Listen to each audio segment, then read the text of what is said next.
माने क्या होता है? बामन माने होता है सब पर मोरी बराबर दाया। देखिए भगवान के दरबार में मेरे गोविंद सबको एक भाव में देखते हैं। वो चाहे आप विचार करके देखना, संकेत कोई चाहे जितना अरबपति खरबपति हो करोड़पति हो, पर मरने के बाद उसे शमशान घाट में ही जाना है। तो बामन कौन है? सब पर मोरी बराबर जाया, जिसको मेरे गोविंद सारे संसार को एक समान तौलते हैं। क्योंकि मेरे गोविंद के दरबार में एक पलरे को छोड़ करके कोई दूसरा पलरा नहीं है कि वो ब्राह्मण है उनके लिए अलग स्थान, वो क्षत्रिय उनके लिए अलग स्थान है, वो वैश्य है उनका स्थान अलग है, शूद्र है उनका स्थान अलग है। तो ऐसा बिल्कुल भी नहीं। मेरे गोविंद अपने भक्त को पूरे संसार के लिए एक ही स्थान है, सबका रजिस्टर में नोट हो रहा है। वहाँ चित्रगुप्त ये कापी और पेन जुटे हैं लिखने में। मेरे मालिक के दरबार में सब लोगों का खाता, मेरे मालिक के दरबार में सब लोगों का खाता, मेरे मालिक के दरबार में सब लोगों का खाता, मेरे मालिक के दरबार में सब लोगों का खाता। जितना जिसके भाग्य में होता, जितना जिसके भाग्य में होता वो उतना ही पाता। मेरे मालिक के दरबार में सब लोग का खाता, मेरे मालिक के दरबार में सब लोग का खाता है।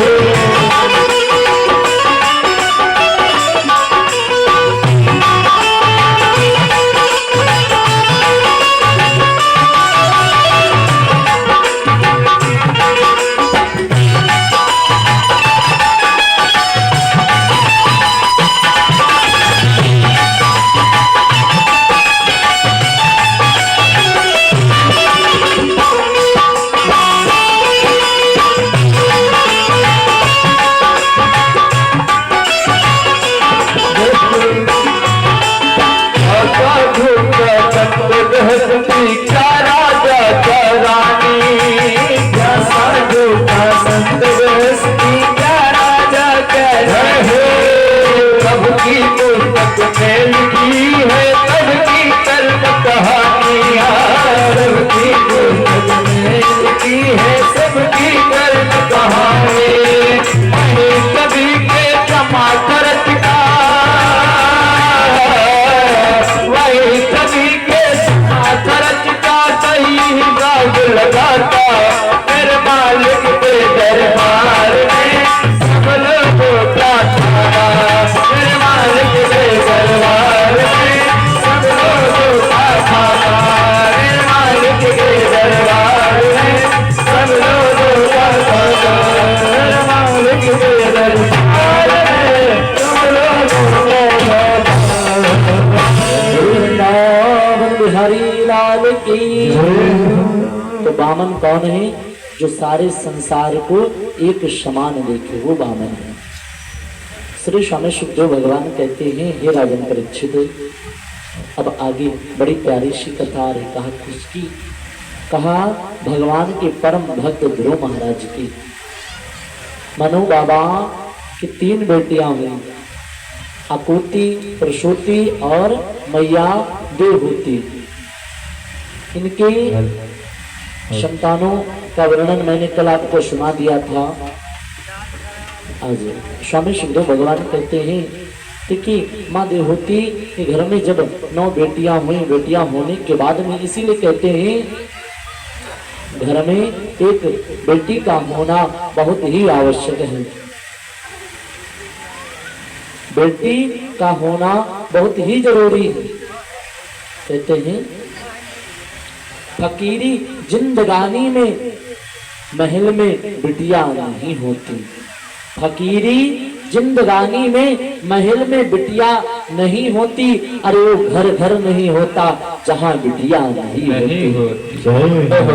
वो घर घर नहीं होता जहां बिटिया नहीं होती, ना चलाओ तुम वृद्ध पर चाकू, ना चलाओ तुम वृद्ध पर चाकू। अरे वो घर घर नहीं होता जहां बिटिया नहीं होती।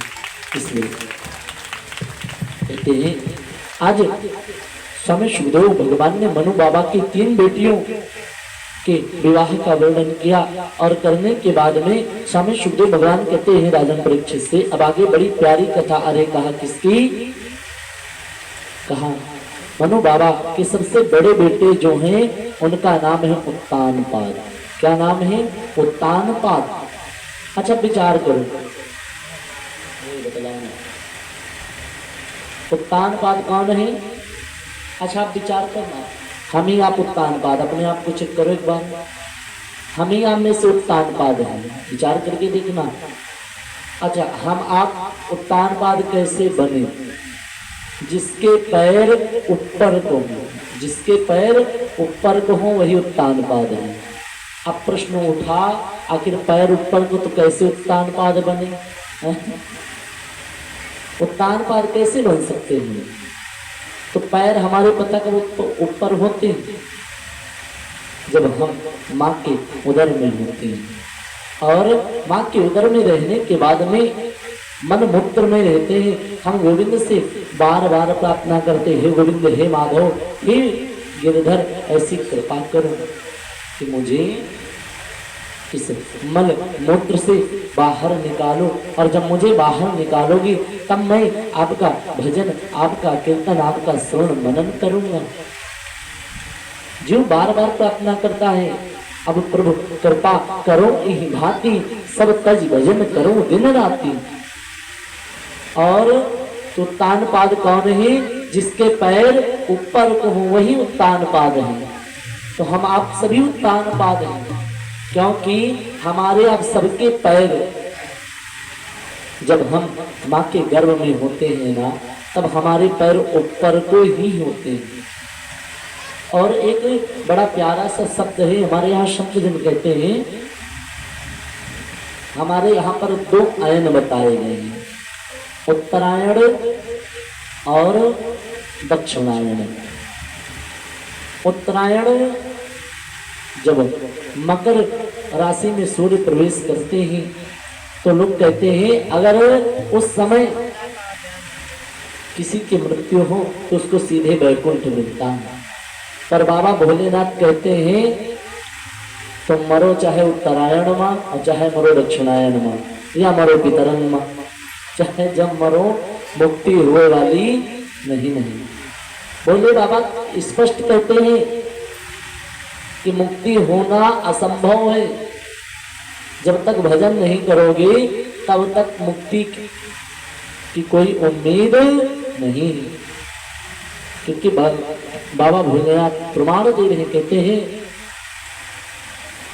उमा कहो मैं अनुभव अपना, उमा कहो मैं अनुभव अपना, सब हरि भजन जगत सब सपना।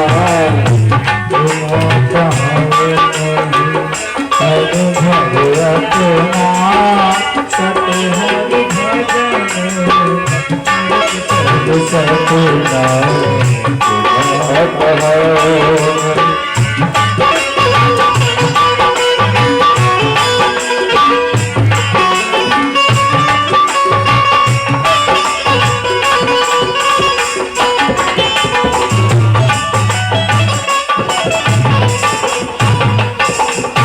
उमा कहो मैं अनुभव अपना, सत हरि भजन जगत सब सपना। प्यारे बाबा भोलेनाथ कहते हैं भगवान के नाम के बिना सारा संसार व्यर्थ है। इसलिए विचार करना, भगवान भोले शंकर कहते हैं कि कोई कहे फलाने बड़े सुखी हैं, बड़ा आनंद है, परमानंद है, कोई किसी प्रकार का कष्ट नहीं। तो प्यारे इस संसार में कष्ट से कोई बचा नहीं, क्योंकि संत जन कहते हैं दिन कहे धनवान सुखी धनवान, काहे सुख राजा को भारी। दिन काहे धनवान सुखी, धनवान काहे सुख राजा को भारी। राजा काहे महाराजी सुखी, महाराज काहे सुख इंद्र को भारी। इंद्र काहे हर, इंद्र काहे चतुरानन सुखी, चतुरानन काहे सुख शंभु को भारी। शंभु काहे हर जीव दुखी, हरि नाम बिना हर जीव दुखारी। संसार में सुख की उम्मीद मत करो। तो उत्तानपाद कौन है? जिसके पैर ऊपर को हो वही उत्तानपाद है।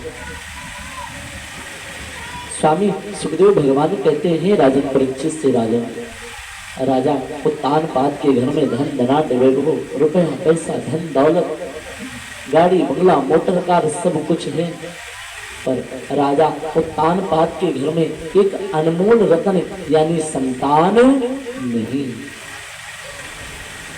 आज राजा उत्तानपाद की जो पत्नी है उनका नाम है महारानी सुनीति। क्या नाम है? महारानी सुनीति। एक दिन क्या किया? महारानी सुनीति ने अपने मन में विचार किया कि मैं कैसी पत्नी हूँ जो कि महाराज के परिवार को, वंश को आगे नहीं बढ़ा सकती। तो आज क्या किया? महारानी ने विचार किया और विचार करने के बाद में सोचा कि स्वामी से कह दो आप दूसरा विवाह कर लीजिए। आज महाराज उत्तान के पास महारानी सुनीति आई और आने के बाद में कहा, स्वामी जी आपसे निवेदन है। करुण भाव में हाथ जोड़ लिया और कहा, आप क्यों ना आप दूसरा विवाह कर ले। महाराज उत्तानपाद ने कहा कि जान लो सवती बहुत बुरी होती है। कहा सवती बहुत बुरी ही होती है। कहा कोई बात नहीं, आप विवाह कर लो, मैं दासी बनकर के रह लूंगी। घर में एक कुल का, परिवार का दीपक तो आ जाएगा। मैं नौकरानी बन करके घर में रह जाऊंगी, पर आप विवाह जरूर करो। आज महाराज उत्तानपाद ने बार बार मना किया। कहा ठीक है, जब भगवान की इच्छा होगी, जब गोविंद को जब देना होगा तब गोविंद दे देगा, उसमें कोई चिंता नहीं। और भगवान की इच्छा नहीं तो संसार में कोई माई का लाल पैदा भी नहीं हुआ कि दिला दे। इसलिए महाराज उत्तानपाद कहते हैं, जब बार बार महारानी सुनीति ने हठ ठान लिया, जिद किया बार बार, और जब जिद किया तो महाराज उत्तानपाद ने कहा ठीक है, मैं दूसरा विवाह तो करूंगा, पर आगे का परिणाम जो होगा तुम खुद झेलना। आज ऐसा कहा और कहने के बाद में आज क्या हुआ? महाराज उत्तानपाद ने अभी आज दूसरा विवाह किया और दूसरा विवाह किया। विवाह करने के बाद में दूसरी पत्नी का नाम है महारानी सुरुचि। क्या नाम है? सुरुचि। पहली पत्नी का नाम सुनीति और दूसरी पत्नी का नाम सुरुचि। आज क्या हुआ? आज दूसरी पत्नी सुरुचि को विवाह करके लेकर के आए और आने के बाद में जैसे सुरुचि दरवाजे के पास खड़ी हुई, ऐसे कहा मुझे मालूम है कि आपकी एक और पटरानी है, रानी है, तो आप पहले उसको अपने घर से बाहर भेजो। अगर वो है आपके घर में तो आपने मुझसे विवाह क्यों किया? जब तक या तो उसे घर से बाहर भेज दो तब मैं अंदर प्रवेश करूंगी। आज क्या किया? विचार कीजिए, ये समति की बात है। आज क्या किया? आज महाराज उत्तानपाद गए, महारानी सुनीति के पास कहा, देखा, कहा मैं बार बार तुमको मना कर रहा था कि दूसरा विवाह मत करो, पर तुमने मुझसे बार बार अब जिद किया है, तो अब तुम देखो क्या क्या कष्ट होता है। आज क्या किया, आज महारानी सुनीति को रानी सुरुचि ने 1.25 किलो क्या किया, जौ का आटा दिया, 1.25 किलो जौ का आटा दिया और देकर के कहा जाओ जंगल को निकल जाओ।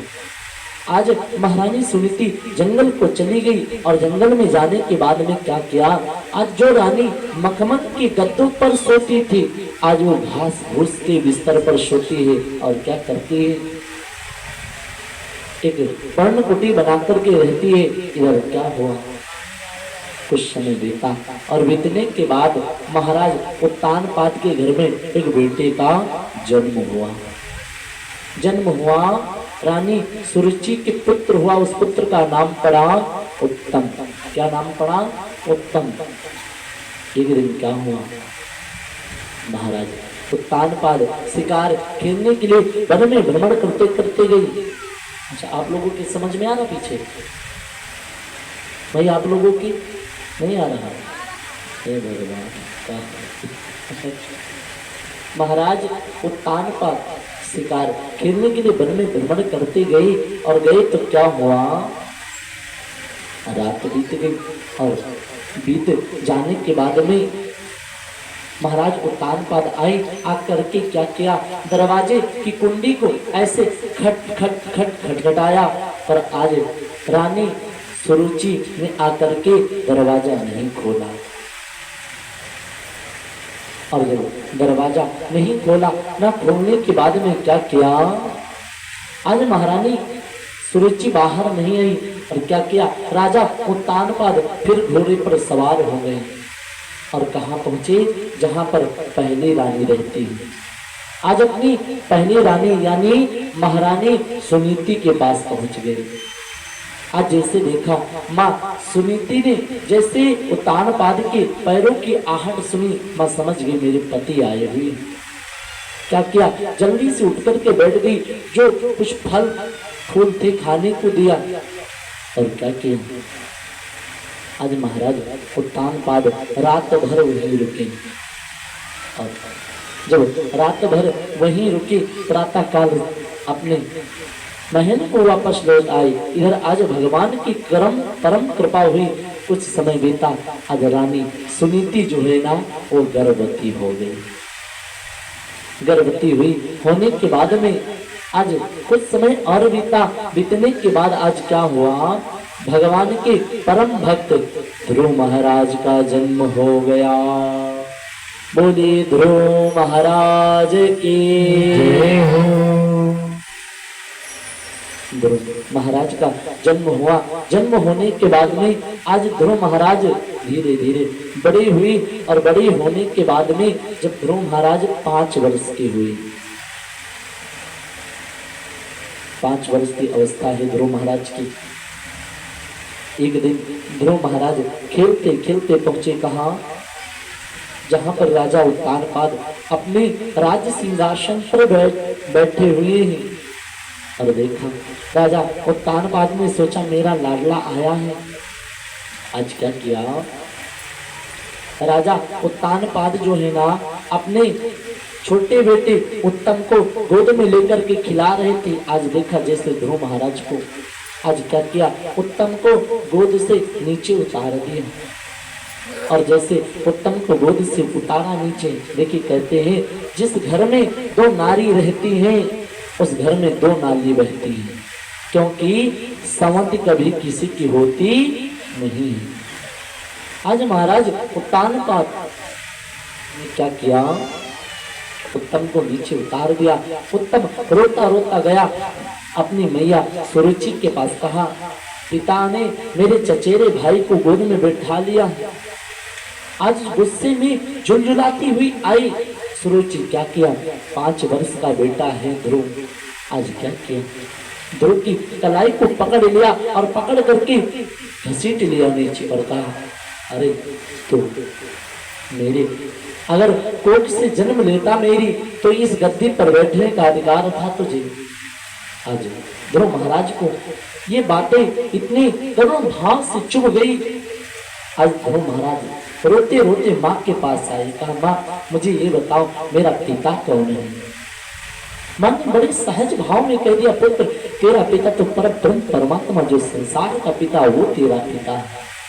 आज ध्रुव महाराज ने कहा, अच्छा माँ मेरा पिता वो है तो ये बताओ वो पिता मिलेगा कहाँ? आज 5 वर्ष के बालक ध्रुव को माने का, बेटा देखो तुम्हारा पिता ध्रुव मिल जाएगा।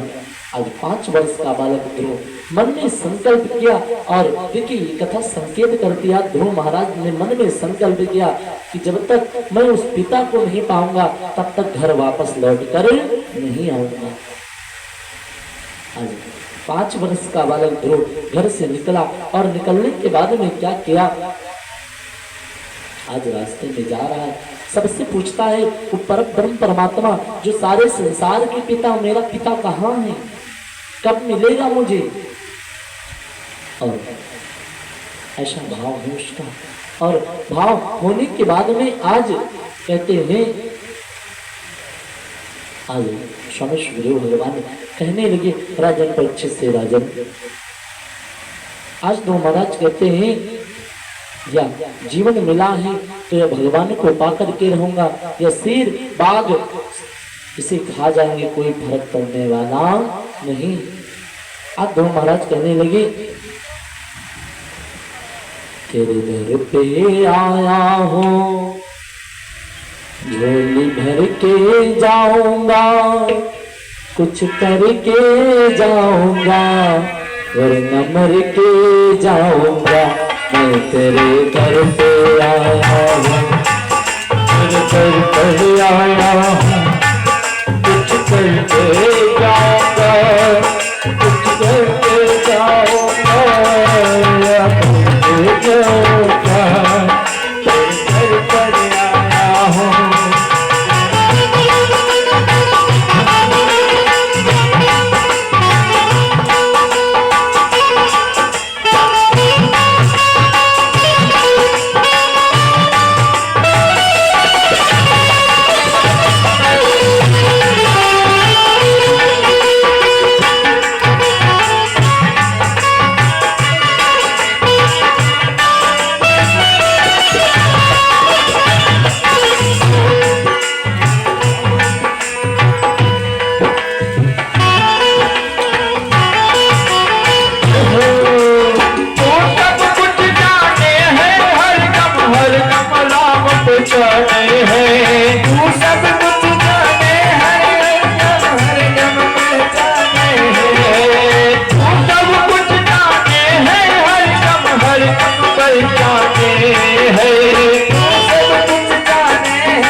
बिहारी लाल की जय हो।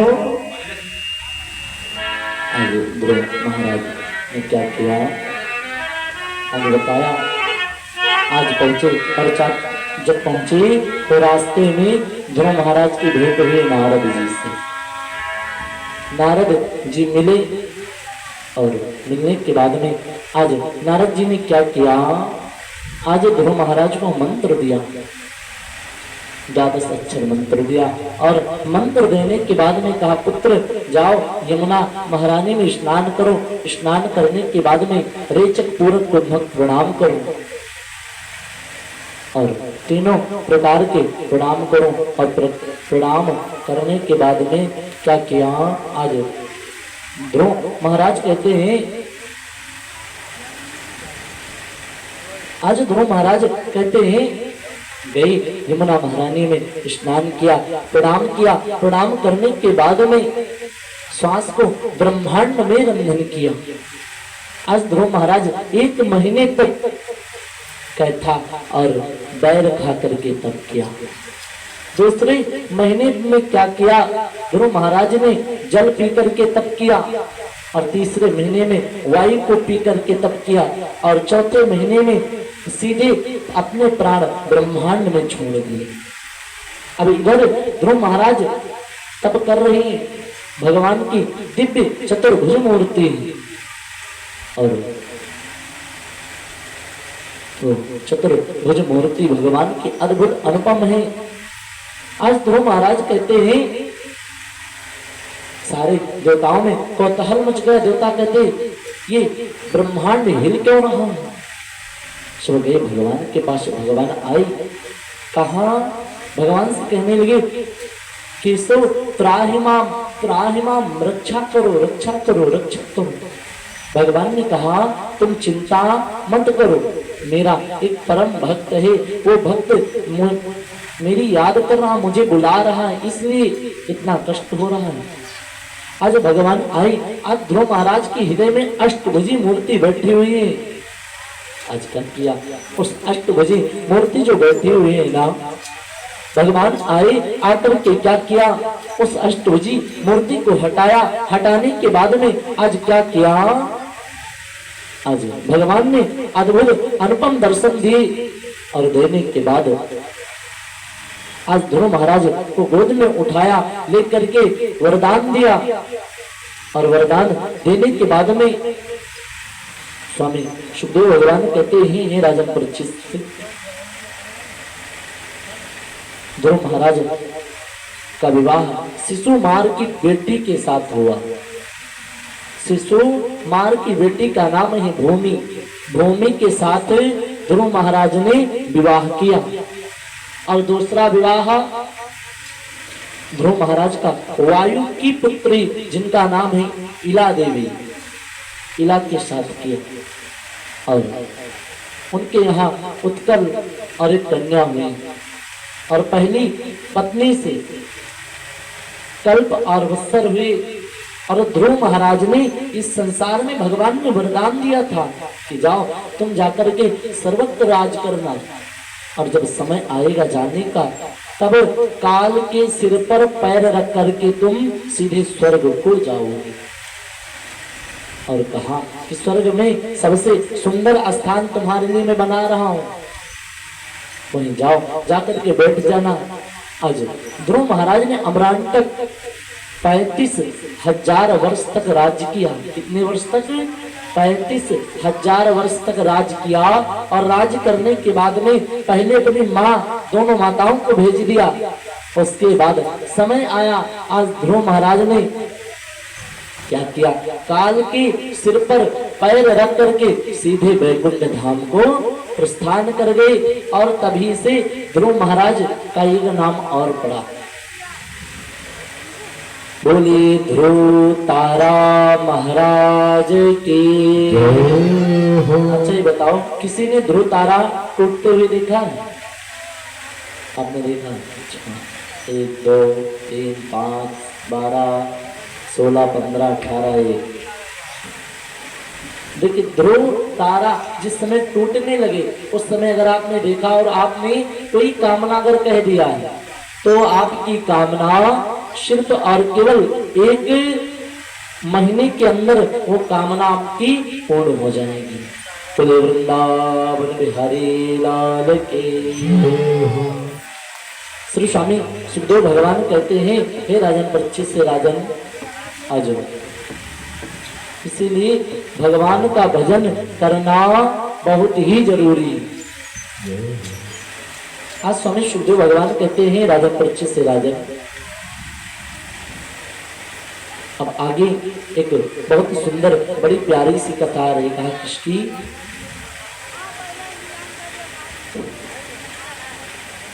कहा एक बड़ी सुंदर सी कथा आ रही। कहा किसकी? भगवान के